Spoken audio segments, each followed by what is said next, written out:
बिहार में विधानसभा चुनाव के पहले चरण की वोटिंग खत्म हो चुकी है। पहले फेज में 2 डिप्टी सीएम के साथ 18 मंत्रियों की साख अब दांव पर है। अब इसमें तेजस्वी यादव, तेज प्रताप यादव, सम्राट चौधरी, विजय कुमार सिन्हा और इसी के साथ अनंत सिंह के साथ कई ऐसे बड़े चेहरे हैं जिनकी अब दांव पर है। इसी के साथ सुबह 7 बजे से अगर देखा जाए तो शाम को 5 बजे के आसपास पहले 60.13% वोटिंग दर्ज की गई थी बेगूसराय में सबसे ज्यादा, लेकिन जैसे जैसे समय बढ़ता गया तो कुल अभी तक 64.46% वोटिंग दर्ज कर ली गई है। इसी के साथ बेगूसराय में सबसे ज्यादा 67.32%, शेखपुरा में सबसे कम 52.36%, राजधानी पटना में 55.02% मतदान दर्ज किया गया। वहीं पर अति संवेदनशील जो 56 बूथ है वहां पर 5 बजे तक ही वोट डाले गए। पहले फेज में 18 जिलों के 121 सीटों के लिए 1314 उम्मीदवारों की किस्मत ईवीएम में कैद हो चुकी है। 104 सीटों पर सीधा मुकाबला है, लेकिन 17 सीटों पर त्रिकोणीय लड़ाई है। बिहार की 243 सीट पर 2 फेजेज में चुनाव हो रहे हैं। मतदान के नतीजे 14 नवंबर को आएंगे। छत्तीसगढ़ के मुख्यमंत्री विष्णुदेव साय ने भी बिहार में जीत का दावा कर दिया है। आप भी सुनिए उन्होंने क्या कहा।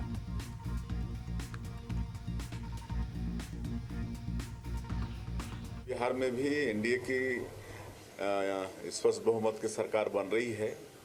वहाँ पर बिहार की जनता का भी विश्वास एनडीए पर, माननीय प्रधानमंत्री श्री नरेंद्र मोदी जी पर है। कहे कि जो और पार्टियां वहाँ पर हैं, कांग्रेस पार्टी और राजद पार्टी, उनकी सरकार को वहाँ की जनता भली भांति जानती है। किस तरह से बिहार के अंदर में निरीह पशुओं का चारा भी खा गए, सब वहाँ की जनता को मालूम है। वहीं महिला वर्ल्ड कप विजेता टीम इंडिया ने 5 नवंबर को पीएम नरेंद्र मोदी से मुलाकात की थी। अब इसका वीडियो जारी जैसे ही हुआ, लोगों में खुशी की लहर दौड़ पड़ी। इसी दौरान पीएम ने सभी प्लेयर्स से टूर्नामेंट, उनके अनुभव से जुड़े हुए सवाल भी किए। हरलीन ने पीएम मोदी से ग्लोइंग स्किन का राज जरूर पूछ लिया। अब इस पर पीएम मोदी जोर से हंस पड़े। पीएम ने दीप्ति शर्मा से हनुमान जी के टैटू के बारे में जानकारियां ली। इसी के साथ ये भी कहा कि आप इंस्टाग्राम पे जय श्री राम भी लिखती हैं। दीप्ति ने इसका राज भी बता दिया। इस मुलाकात के दौरान टीम के कोच अमोल मजूमदार के साथ 16 प्लेयर्स और स्टाफ भी मौजूद रहा। टीम ने आज राष्ट्रपति द्रौपदी मुर्मू से भी मुलाकात की है।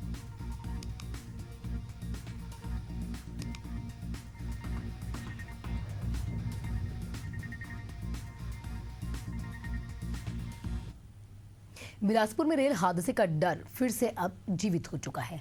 अभी कुछ ही दिन पहले 4 नवंबर ही वो तारीख है जब देश में इतना बड़ा रेल हादसा हुआ। अब इसमें कई लोगों की जान चली गई। उसके बाद रेल यात्रियों के मन में डर बैठ गया। बिलासपुर के पास एक नया मामला सामने आया। इसमें एक ही ट्रैक पर 3 ट्रेन आ चुकी हैं। अब आपको बता दूं कि 2 मालगाड़ियां थी और 1 ट्रेन यात्री है।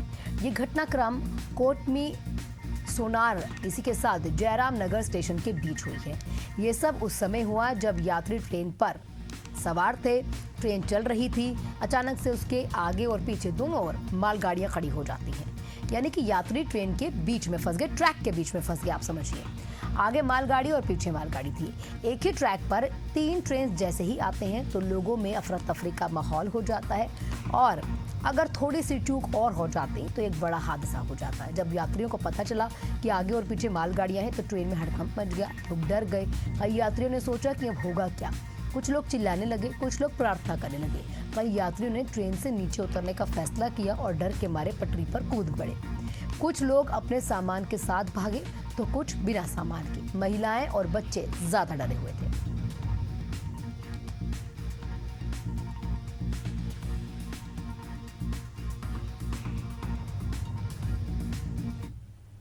देश के 12 राज्यों और केंद्र शासित प्रदेशों में दूसरे चरण का एसआईआर शुरू हो रहा है। अब इसमें छत्तीसगढ़ भी शामिल है। मुख्य चुनाव आयुक्त ज्ञानेश कुमार ने इसकी घोषणा कर दी है।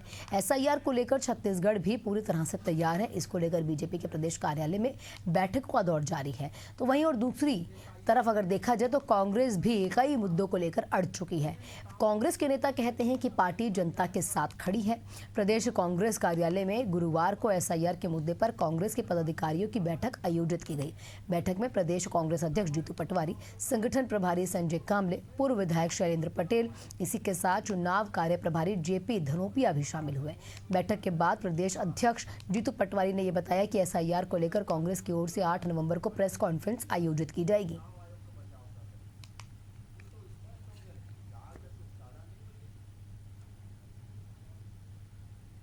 एसआईआर के मामले को लेकर भाजपा अपने नेताओं को निर्देश दिए हैं कि अगर एसआईआर पर विपक्ष सवाल उठाएगा तो उसे कैसे जवाब देना है। क्या भाजपा चुनाव आयोग की प्रवक्ता है? चुनाव आयोग का बचाव क्यों कर रही है? क्योंकि वोट चोरी में भाजपा और चुनाव आयोग की संलिप्तता है।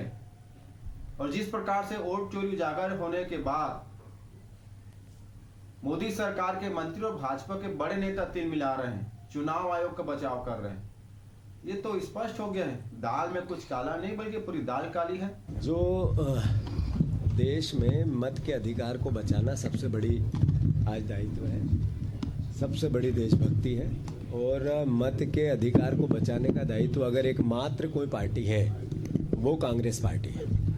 कांग्रेस पार्टी की रीति नीति, विचार, आचार, व्यवहार, उसका संविधान भारत के संविधान से मेल खाता है, भारत के संविधान की स्थापना के साथ खड़ा रहता है। एकता और अखंडता के लिए अगर कोई लड़ने की बात हो, देश की एकजुटता की अगर कोई एक दल देश में अगर बात करता है तो वो कांग्रेस पार्टी करती है। नहीं, एसआईआर को लेके आज भारतीय जनता पार्टी के माननीय राष्ट्रीय सह संगठन मंत्री शिव प्रकाश जी के मार्गदर्शन में कार्यशाला आयोजित थी, जिसमें हमारे माननीय मंत्रीगण, माननीय विधायकगण, माननीय सांसदगण और माननीय जो BLA 1 अपन ने नियुक्त किया है वो और प्रदेश के पदाधिकारी सभी उपस्थित थे। पहले भी एसआईआर का कार्य होता था। ये निर्वाचन आयोग का एक अंग का कार्य है, उसमें हम लोग को राजनीतिक दलों को कोई टिप्पणी करने का नहीं है, क्योंकि भारत की जनसंख्या, जनगणना, निर्वाचन आयोग, ये सब काम उनका है, सरकारी काम है, जिससे भारत को स्वच्छ रूप से जनतंत्र के लिए वोटिंग करके भारत को मजबूत करने का काम होगा। उसके लिए उसमें सबको सहभागिता होना चाहिए और सबको मिलकर जो बाहरी की वोट है, जो गलत परंपरा से आके बैठ गए हैं, जो लोग गलत आधार बनाए हैं, उनको खदेड़ करके भगा देना। खबर में आगे बढ़ते हैं। छत्तीसगढ़ के किसानों के लिए बड़ी राहत, बड़ी खबर है। यहाँ राज्य सरकार ने खरीफ विपणन वर्ष 2025-26 के लिए धान खरीदी प्रक्रिया को मंजूरी दे दी है। मुख्यमंत्री विष्णुदेव साय की अध्यक्षता में कैबिनेट की बैठक में निर्णय लिया गया। राज्य भर के 25 लाख से ज्यादा किसान 3,100 रुपए प्रति क्विंटल की दर पर अपना धान बेचेंगे।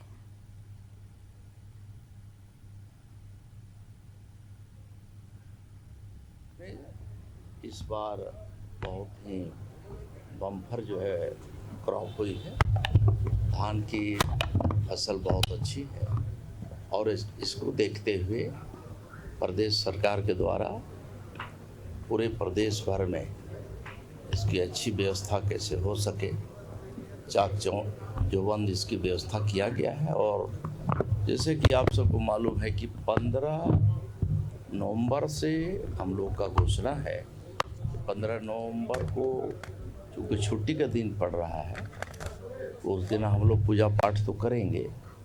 और इस बार देर तक बारिश हुई है तो फसल आने में भी थोड़ा सा इस बार देर है। उसको देखते हुए हम लोग सुचारू रूप से जो धान का खरीदी है वो 16 से, एक तरफ से हम 15 को शुरुआत तो करेंगे, लेकिन जैसे कि आप सबको मालूम है कि शुरुआत में थोड़ी सी धीमी रहती है, लेकिन हम विधिवत तरीके से 15 को शुरुआत करके 16 से सभी स्थानों में जो जो हमारे निर्धारित संग्रहण केंद्र हैं वहाँ हम प्रारंभ कर देंगे। हाँ, निश्चित रूप से धान खरीदी की तैयारी राज्य सरकार ने समय से कर लिया है ताकि हमारे किसानों को किसी तरह से दिक्कत ना हो, और पुख्ता व्यवस्था धान खरीदी की राज्य सरकार ने कर ली है।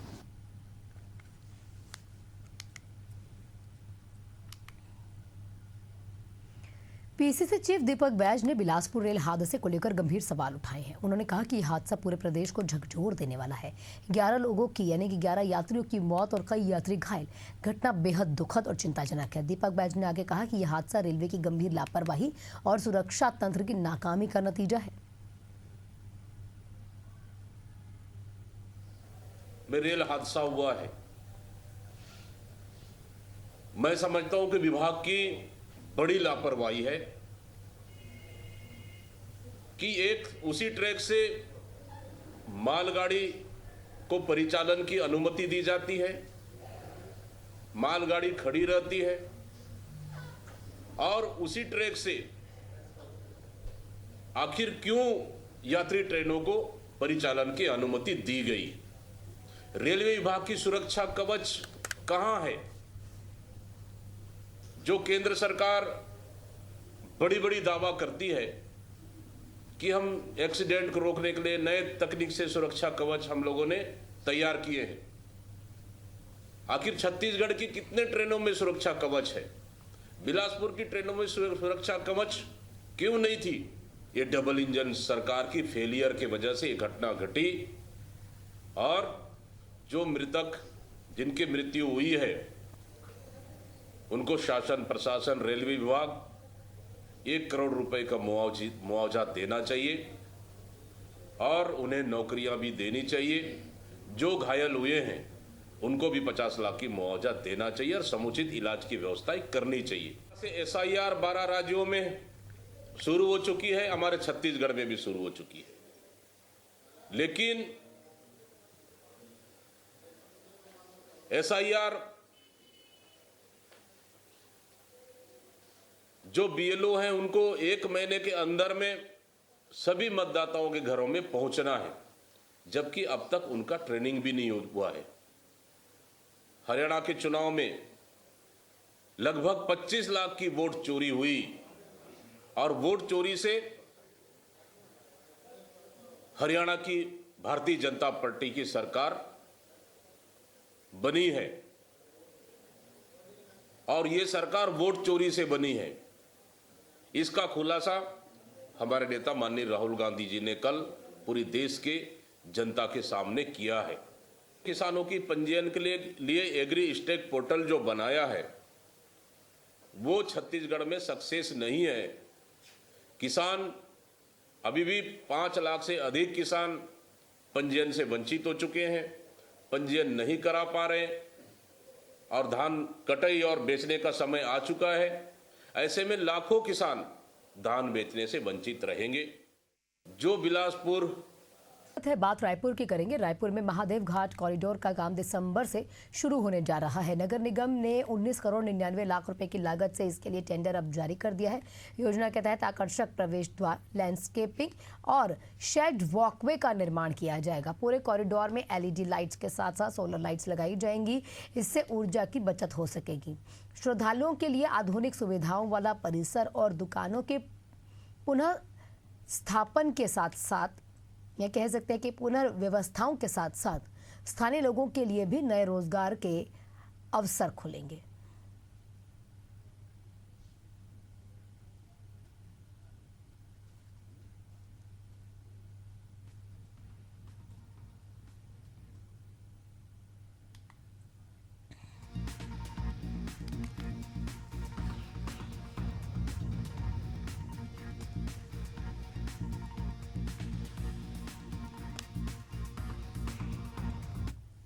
राज्य के चर्चित CGPSC भर्ती घोटाले में हाईकोर्ट ने राज्य शासन की अपील को खारिज कर दिया है।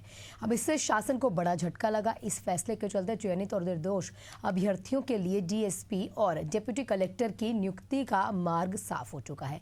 जानकारी आपको दे दें कि यह मामला साल 2021 से 22 का है। इसमें 171 पदों की भर्ती से जुड़ा था ये पूरा मामला। आरोप यह था कि राजनीतिक रसूख और प्रशासनिक अधिकारियों के रिश्तेदारों को नियमों को ताक पर रखकर चयनित किया गया। मामले की जांच CBI ने की थी। इसमें बड़े बड़े खुलासे हुए हैं और 7 लोगों की गिरफ्तारी भी हो चुकी है।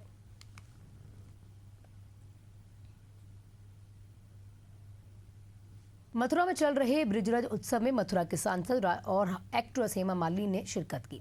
यशोदा कृष्ण की नृत्य नाटिका का मंचन किया गया। उनका खास नृत्य देखकर दर्शक भाव विभोर हो उठे। हेमा मालिनी की शानदार प्रस्तुति देखकर पूरा वातावरण भक्तिमय हो गया। हेमा मालिनी ने मंच पर यशोदा कृष्ण का मंचन किया। इस दौरान यशोदा और बालकृष्ण की मनमोहक लीलाएं देखने को मिली। नृत्य के दौरान हेमा मालिनी ने हर भाव, मुद्रा और लय देखते ही उसकी बन रही थी। मथुरा के सांसद ने अपने साथी कलाकारों के साथ मातृत्व की कोमलता और कृष्ण के बाल रूप की नटखट छवि को जब मंच पर पेश किया तो वहां के लोग देखते ही रह गए। यशोदा बनी हेमा मालिनी मंच पर कृष्ण को झुलाते हुए नजर आती है, माखन चुराते हुए और नन्हे कहना को स्नेहपूर्वक डांटती दिखाई देती है। उनका ये नृत्य देखने में इतना जीवंत लगा मानो गोकुल की गलियों का संजीव प्रसंग सामने आ गया।